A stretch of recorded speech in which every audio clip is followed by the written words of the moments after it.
Hello everyone, I'm going to be showing you how to cut a mermaid skirt, that is the down part of this gown that you are seeing. So now the first thing you have to do when you are cutting with lace is to ensure which side you want to face up or down.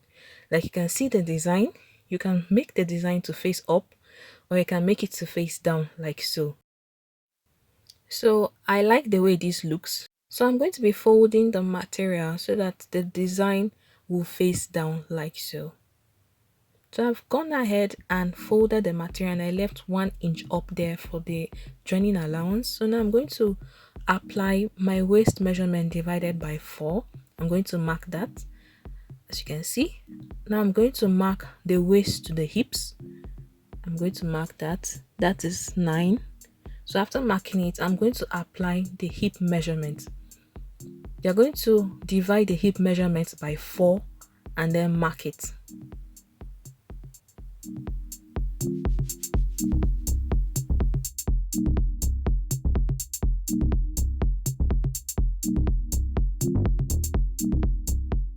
After marking it, you're going to get your waist to knee measurement.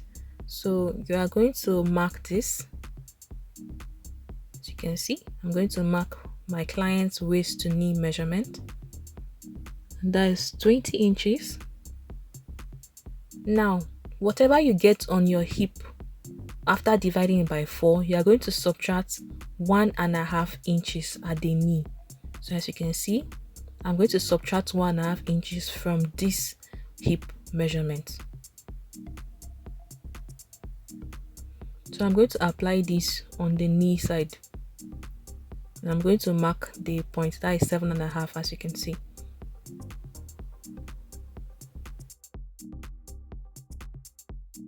I'm going to go ahead and create a curve on the hip. I'm going to join the points together. So I'm joining the hips to the knee measurement, as you can see.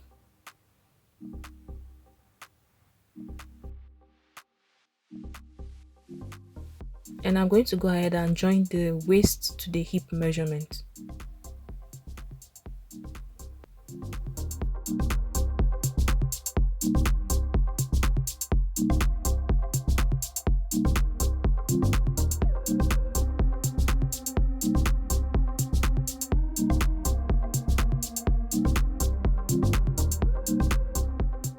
After doing that, you're going to determine how you want the flay to be.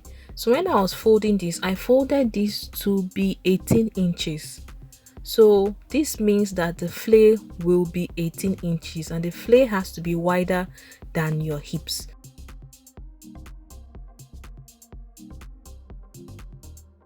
From your knee point that you marked earlier on, you're going to draw a straight line all the way to this side, as you can see. So you're going to draw a straight line and that will create the flayed parts of the skirt piece. So that's what I'm going to be doing now. I'm going to be drawing a straight line, as you can see.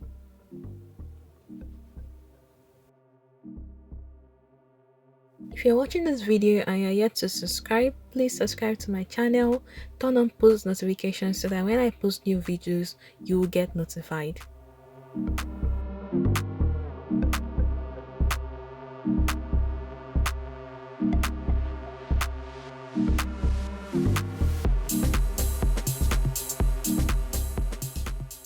After drawing the straight line, you are going to curve out this knee point, yes, because our knee is not straight, so you have to curve out the point like so.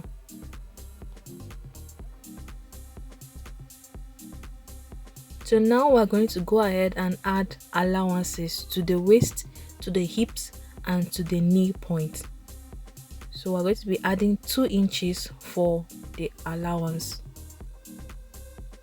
So I'm going to add 2 inches to the waist, 2 inches to the hips, and then 2 inches to the knee.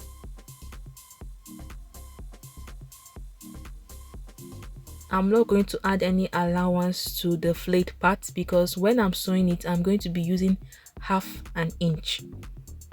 So I'm not going to add any allowance there. I'm just going to join these points together first.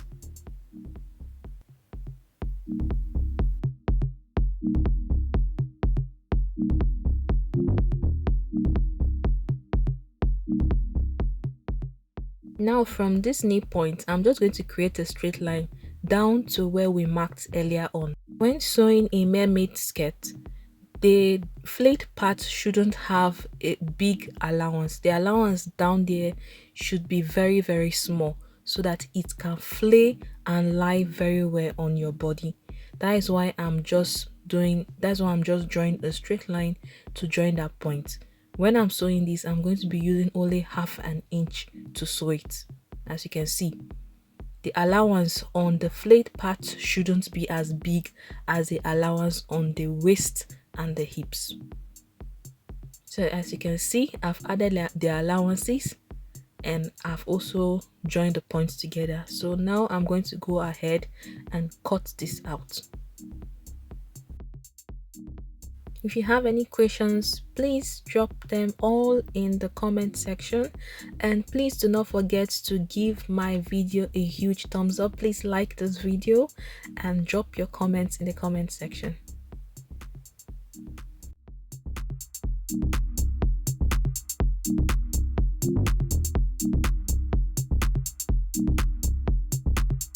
After cutting this out, you're going to go ahead and pin this together because you're going to be using this to cut the back piece.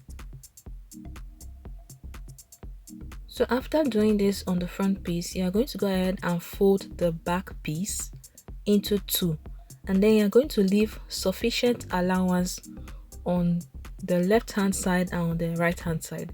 I'm going to fold this and I'm going to show you how it looks. As you can see, there's enough allowance on either side because this is the back piece and you have to flay both ends. The center back has to be flayed as well as the sides. So you can see that there's enough allowance when I folded it.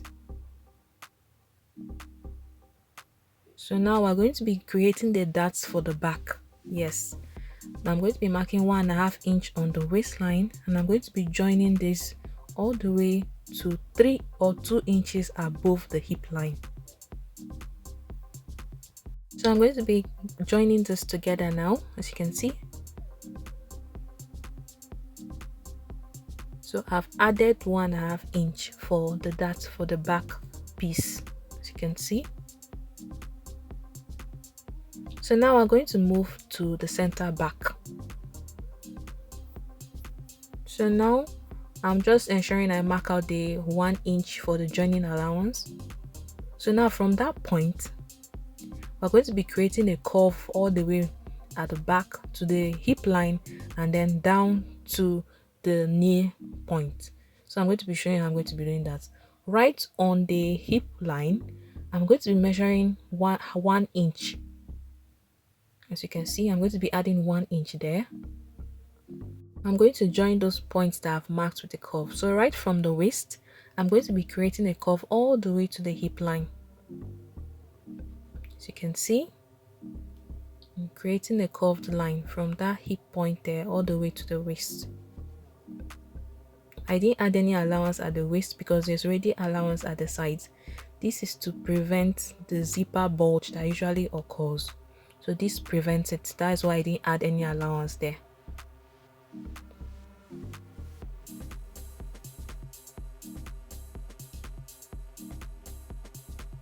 You're going to go ahead and connect that hip point all the way down to the knee point with a curve as well. This is to mimic how the back of a skirt is because our bodies are not straight, so the back part has to be very curvy.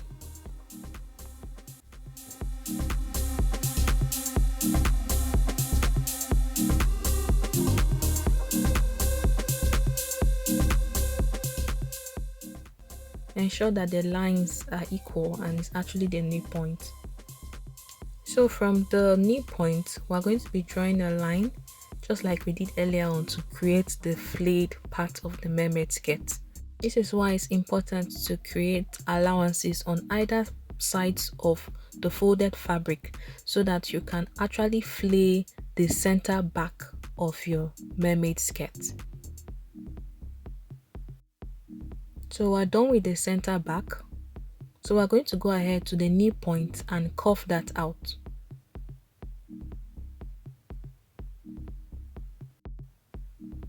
So after carving this out, we're going to go ahead and cut it. For the other side, since that other side has already been flayed, we're going to cut exactly what is there. We're not going to alter the side allowances. As you can see, there's no need of altering or adding anything on that side except the center back. So we're going to cut exact thing that we cut for the front piece. We're going to cut the same thing for the back piece. So as you can see, I'm cutting the same thing for this side.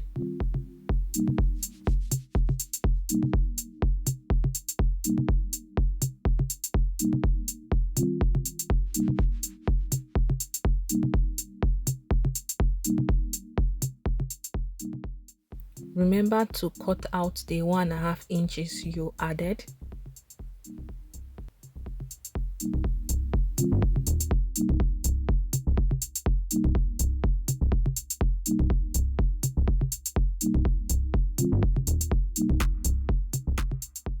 For the center back, you're not going to cut the straight line for the front piece. You're going to be cutting from this flayed part. Yes, because the center back of the back piece has to be flayed. It doesn't have to be straight. So this is what gives that tail look. When you're cutting a mermaid skirt with tail, this is the side that needs to be added for that extra tail.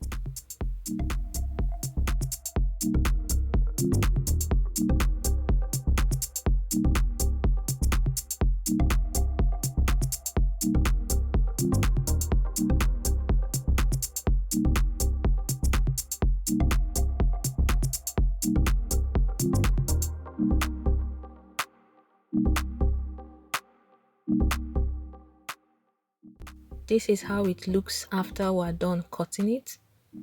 So this is the two back piece, and then this is a folded front piece. The reason why I did not add that in the front is because I'm going to be cutting a basque waistline for a corset dress that I'm making. If you're not cutting a basque waistline for yours, you can add that to your front piece.